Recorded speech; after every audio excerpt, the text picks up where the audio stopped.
네, 오늘은 4월 3일 목요일입니다. 우리 다 같이 기도로 예배를 시작하도록 하겠습니다. 하나님 감사합니다. 이렇게 저희를 또 예배 자리로 모이게 해주셔서. 하나님, 저희가 이렇게 예배를 드릴 때에 하나님, 어떠한 분들은 아침 일찍 새벽부터 하나님께 예배로 하루를 시작하시는 분들도 계실 테고요. 또 어떠한 분들은 하루를 살아가는 도중에 잠시 하나님께 나아가서 쉬면서 예배를 드리시는 분들도 계실 테고요. 또 어떠한 분들은 하루를 마치며 하나님께 나아가는 분들 또한 계실 거라 생각됩니다. 하나님, 언제 어디서든 우리가 예배를 드리든지 하나님, 저희는 우리 모두 하나님의 백성이고 하나님의 교회인 줄로 다시 한번 일깨워 주시옵시고, 또 이렇게 저희가 한 교회로서 하나님의 종으로서 백성으로서 하나님께 나아갈 때에 하나님, 저희 개인의 영적인 삶 속에서 하나님의 은혜를 듬뿍 경험할 수 있도록 인도하여 주시옵시고, 또한 저희 가족으로서도 하나님, 서로가 서로를 위하고 서로를 사랑하며 예수님께서 저희를 사랑하셨던 것 같이 서로를 사랑할 수 있도록 또한 인도하여 주시옵소서. 하나님, 이름으로 인해서 하나님, 저희들의 삶이, 저희 공동체가 하나님의 사랑을, 하나님의 복음을 전할 수 있는, 증거할 수 있는 간증이 되게 허락하여 주시옵소서. 또한 하나님, 저희가 단순히 행동으로만이 아닌 말로도 하나님의 복음을 전할 수 있는 그러한 성숙한 교회가 될 수 있도록 또한 인도하여 주시옵소서. 하나님, 오늘 주신 말씀 저희가 깊이 묵상하며 하나님께 기도로 나아갈 때에도 하나님, 저희와 함께하여 주시옵시고 감사드리며 이 모든 말씀 예수님의 이름으로 기도드렸습니다. 아멘. 네, 지금 이 시간 찬송가 331장 영광을 받으신 만유의 주여 다 같이 함께 부르도록 하겠습니다.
오늘 하나님께서 주시는 말씀은요, 민수기 9장 1절부터 14절입니다. 민수기 9장 1절부터 14절. 우리 다 같이 한 목소리로 읽도록 하겠습니다.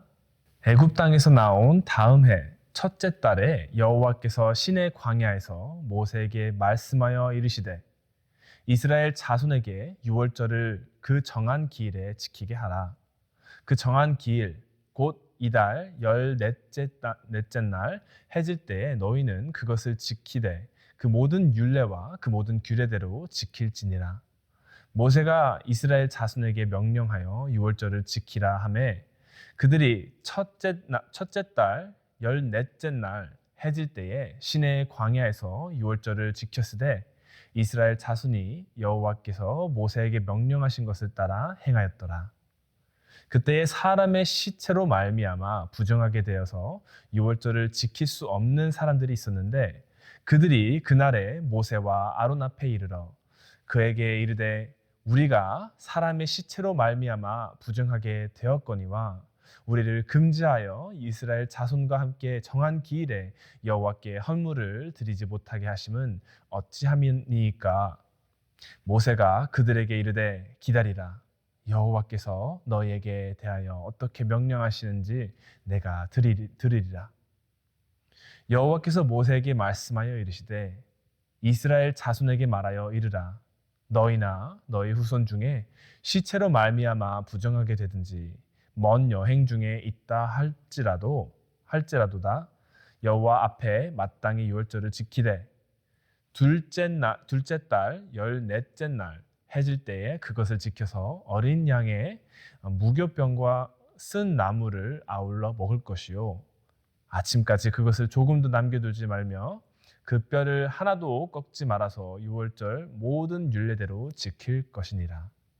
그러나 사람이 정결하기도 하고 여행 중에 있지 아니하면서 유월절을 지키지 아니하는 자는 그 백성 중에서 끊어지리니 이런 사람은 그 정한 기일에 여호와께 헌물을 드리지 아니하였은즉 그의 죄를 담당할지며 만일 타국인이 너희 중에 거류하여 여호와 앞에 유월절을 지키고자 하면 유월절 율례대로 그 규례를 따라서 행할지니 거류민에게나 본 토인에게나 그 율례는 동일한 것이니라. 아멘. 여러분, 제가 며칠 전에 짧은 유튜브 영상을 하나 본 게 있습니다. 그 영상이 드라마의 한 장면인지 아니면 단편 영상인지는 잘 모르겠지만 제 마음에 조금 오래 남았습니다. 처음 장면에서는 한 부부가 어두운 배경의 거실에서 이혼에 관한 이야기를 하고 있었습니다. 남자는 이혼 서류를 내놓고 이렇게 말하였습니다. 우리 이혼하자. 서로 행복하지 않잖아. 이 차가운 말을 담담히 들은 뒤 여자는 그에 이렇게 답변하였습니다. 이혼해 줄게. 대신 조건이 있어. 자, 그 조건이란 조금 아이러니하였는데요. 바로 매일 아침 남자가 여자에게 안아주고 원할 때 손잡아주고 자기 전에 사랑한다 말해주고 또 뽀뽀도 해주는 것이었습니다. 이미 마음이 떠나버린 남자는 정말로 하기 싫었던 것 같습니다. 그렇지만 그게 조건이어서 그저 묵묵히 이혼날까지 그렇게 하였습니다.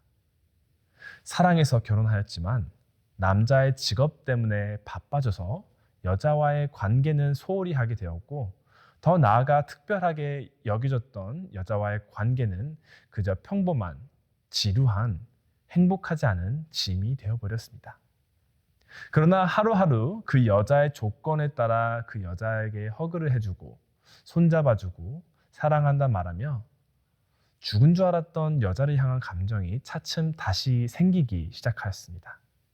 그리고 결정적으로 어느 날 직장 후배가 프로포즈를 한다고 남자에게 어떻게 하면 좋겠냐고 조언을 구하는데 그 남자는 자신이 이전에 여자에게 어떻게 프로포즈를 하였는지 그 여자에게 프로포즈를 할 때 어떠한 마음이었는지 어떠한 말을 하였는지 이런 것들을 기억하면서 자신이 여자를 얼마나 사랑하는지 다시 깨닫게 되었습니다.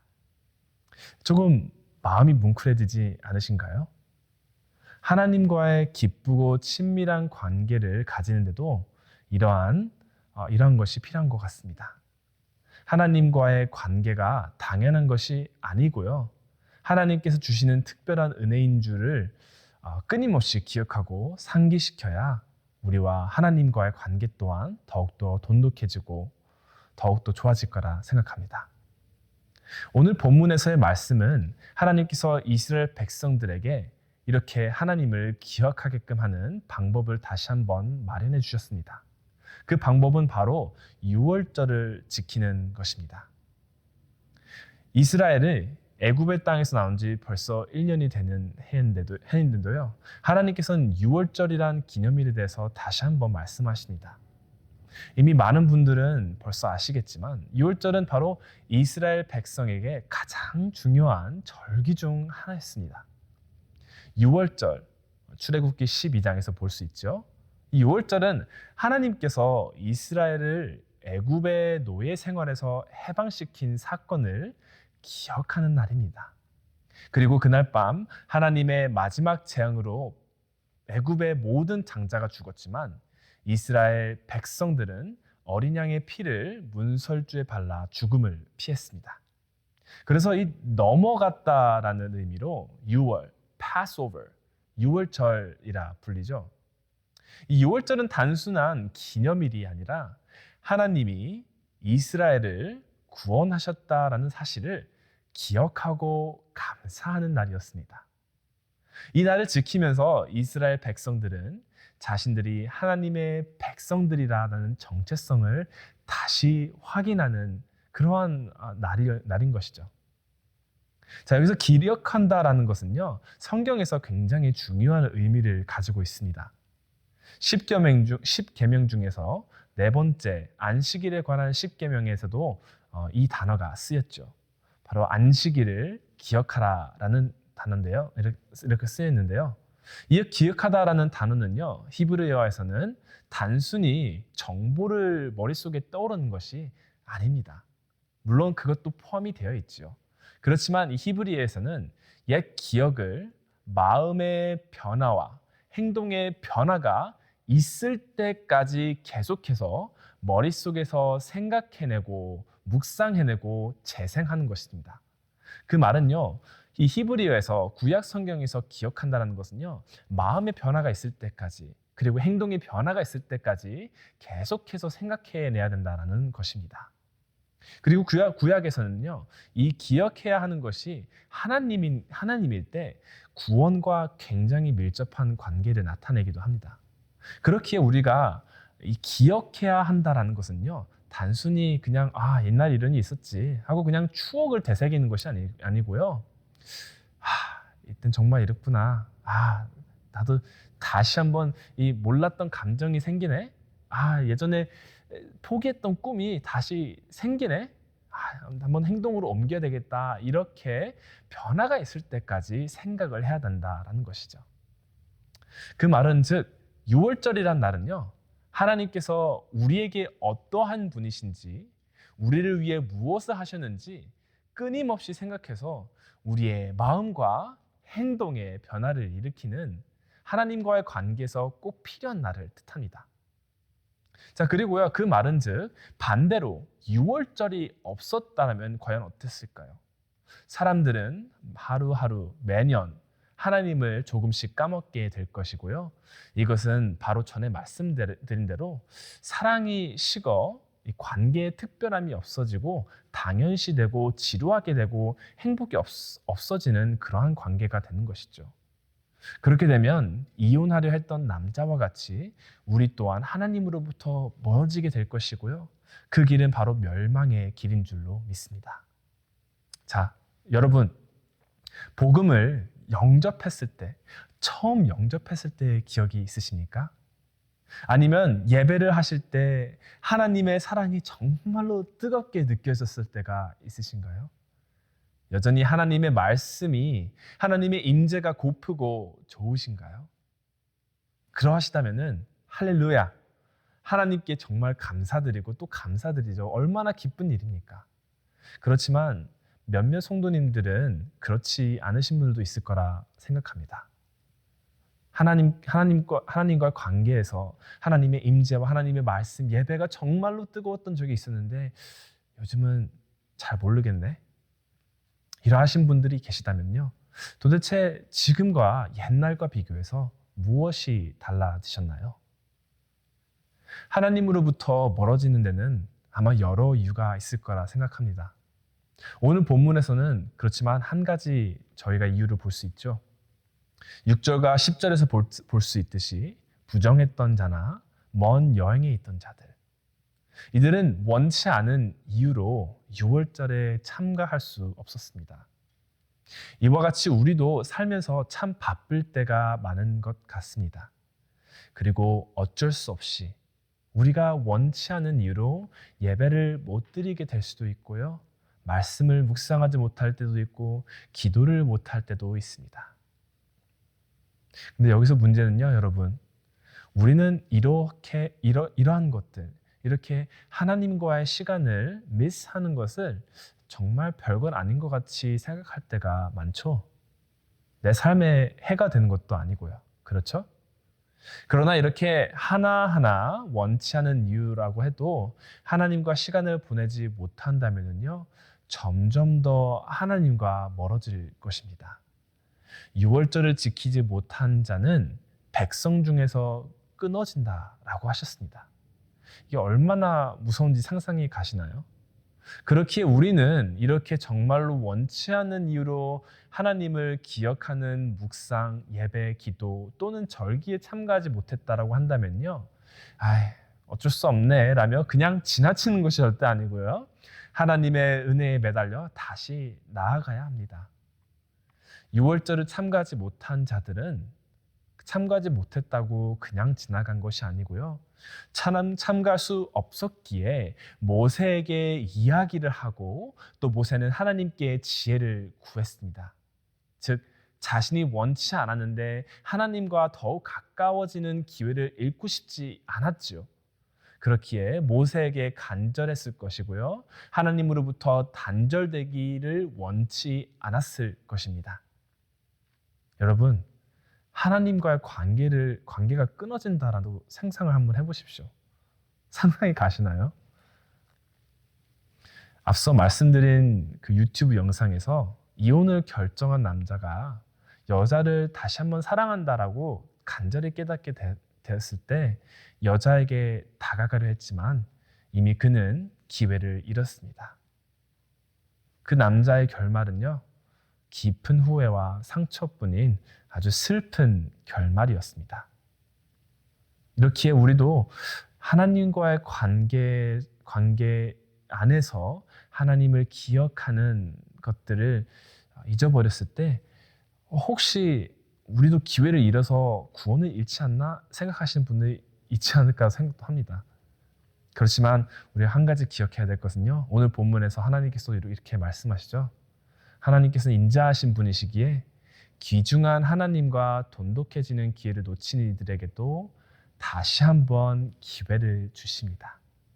6월절을 참가하지 못한다면 그 다음 달, 둘째 달 6월절을 기념하라라는 것입니다. 하나님은 그러하신 분이십니다. 우리에게 다시 기회를 주시고요. 우리를 계속해서 불러주시고 우리를 끊임없이 사랑하시고 관계 안에 있게 해주시는 분이십니다. 비록 우리가 원치 않았다고 해도 잘못은 우리에게 있지 않습니까? 하나님을 기억하지 못한 것에 대해서 하나님과 시간을 보내지 못한 것에 있어서는 저희들의 잘못입니다.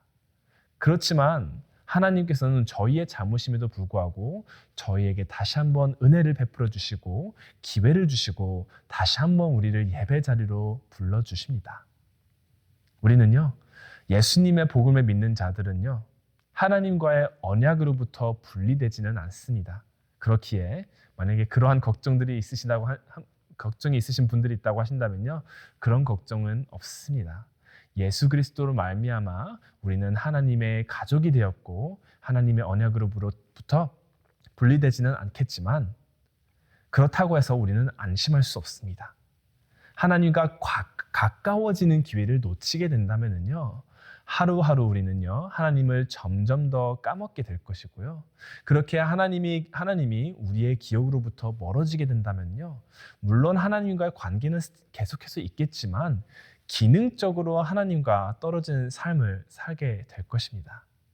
그러한 삶은 전혀 행복할 수 없고 충만한 삶이 될 수 없을 거라 생각됩니다. 그렇게 사랑하는 중앙가족교회 여러분, 하나님을 기억하는 모든 것들 하나하나를 우리를 정말로 유익하게 하고 좋은 기회인 줄로 알고 마음의 행동에 변화가 있을 때까지 하나님을 생각하고 묵상하며 나아가야 합니다. 혹시 원치 않은 이유로 하나님을 기억하는 묵상, 기도, 예배를 실패했다 할지라도요, 하나님께서는 끊임없이 우리에게 은혜를 베풀어 주시는 분이라는 것을 기억하고 다시 일어나서 하나님께 나아갈 수 있는 그러한 멋진 성도님들이 되기를 기도합니다. 기도하겠습니다. 하나님 감사합니다. 저희에게 이렇게 정말로 감사한 말씀을 주셔서 하나님, 저희는 계속해서 까먹는 하나님에게 관계조차, 그 하나님과의 관계조차 당연시 여기게 돼서 편해져서 관계를 소홀히 하는 죄인인 줄로 믿습니다. 그렇지만 그럼에도 불구하고 하나님께서는 우리를 계속해서 하나님의 임재로 불러주시고 하나님의 예배의 자리로 불러주십니다. 저희에게 기회를 주시고 저희에게 하나님이 어떠한 분인지를 기억하게 하시고 우리의 관계를 회복하시는 분 또한 하나님인 줄로 믿습니다. 감사합니다. 하나님께서 우리를 이렇게 불러주실 때에 우리의 예배 자리로 불러주실 때에 하나님, 어쩔 수 없다, 원치 않게 이런 변명거리를 만들기보다는 하나님께 어떤 일이든 무슨 일이든 하나님께 나아갈 것이다 라는 이러한 마음으로 하나님께 나아갈 수 있도록 인도하여 주시옵소서. 하나님, 예수 그리스도로 말미암아 우리는 하나님의 자녀된 줄로 믿습니다. 예수 그리스도로 말미암아 우리는 하나님의 백성이 된 줄로 믿습니다. 그렇게 하나님, 이 특별한 관계를 하나님 소홀히 하지 않게 하여 주시옵시고 계속해서 하나님을 경배하며 하나님과의 관계 안에서 매일매일 충만한 삶을 살아갈 수 있도록 인도하여 주시옵소서. 감사드리며 이 모든 말씀 예수님의 이름으로 기도드렸습니다. 아멘.